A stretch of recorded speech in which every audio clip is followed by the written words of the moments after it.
Before I set out to do this story, I'd only been to the Delta a few times. And when I had, it was just a scenic drive from Sacramento down Highway 160, which parallels the Sacramento River. Turns out that's not the ideal way to get to know the Delta. Belly up to the bar. Welcome to Juicy's, a restaurant you won't find if you drive down 160. It's cleverly tucked away on the North Fork of the McCollumney River in Walnut Grove, which is like Mayberry if you've never been. Juicy's has been here since 1910. This is the oldest continuous family-run business within about 150 miles. And we have the oldest liquor license in Sacramento County. And, it's a kind of a destination point if you're coming to the Delta. Mark Marias is third-generation owner. Behind the bar is Mark Rogerson, or Mark II, as in also. He's been working here for 38 years, and he loves the Delta. Oh, the Delta's a great place. It's kind of a secret, though. I don't know if I should tell you this. But, you can leave your car unlocked. You can walk around the block without locking up your house. Also at the bar is Jeff Silvera. He comes here at least twice a week for lunch. He farms along the river from West Sacramento to Rio Vista. You drive by in the morning, whether you know people or not, you wave. It says good morning. That's kind of how it is in the Delta. But Silvera, like most people who live or work in the Delta, fear their way of life would change for the worse because of the Bay Delta Conservation Plan. It'll put me directly out of business. The plan proposes 3 intakes along the Sacramento River.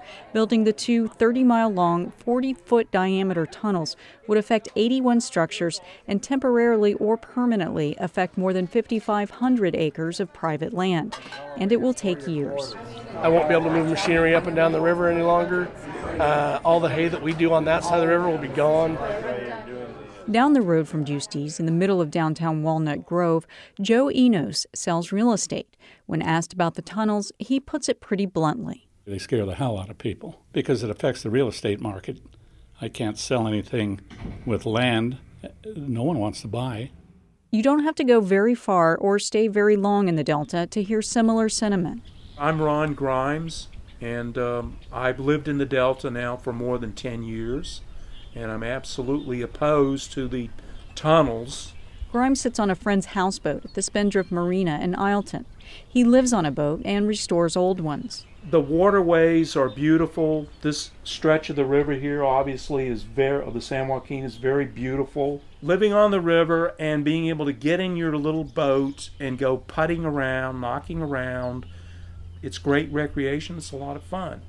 It's a great way to be retired. He and friend Jackie Kalmar feared the tunnels would take too much water out of the Sacramento River. We haven't really seen any specific figures on how much water is it going to take out of the Delta? What kind of effect is that going to have on all of these animals and birds that are living here? What is it going to do to the fishing industry? And it is an industry. It brings a lot of business. Standing in the way of the huge tunnel project is Doug Hemley. Actually, his house stands in the way. The preliminary final map has the south end of the southern outtake ending between here and our packing facility. So it'll take the house. The Cortland pear and apple farmer stands in the front yard of his house, built by his great-great-grandfather well over 100 years ago. California's Department of Water Resources has maps showing his house is not in danger, but his property would be affected. Hemley talked for more than an hour about the project and how it would affect orchards they've farmed for 40 years. Who's going to drive down into a construction zone and have to fight all the trucks that are moving around? Why are my customers going to reroute their trucks when they have alternatives if they can't get in and out? People who live here have questions that they say the California Department of Water Resources is not answering. Hemley suggests that maybe it can't. I think one of the pristine, iconic, historic California regions and communities have a grave threat hanging over our heads. And what the consequences and the ultimate end of this, I don't think anybody can see.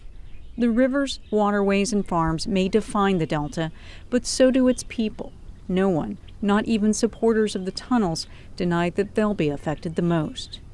Amy Quinton, Capital Public Radio News.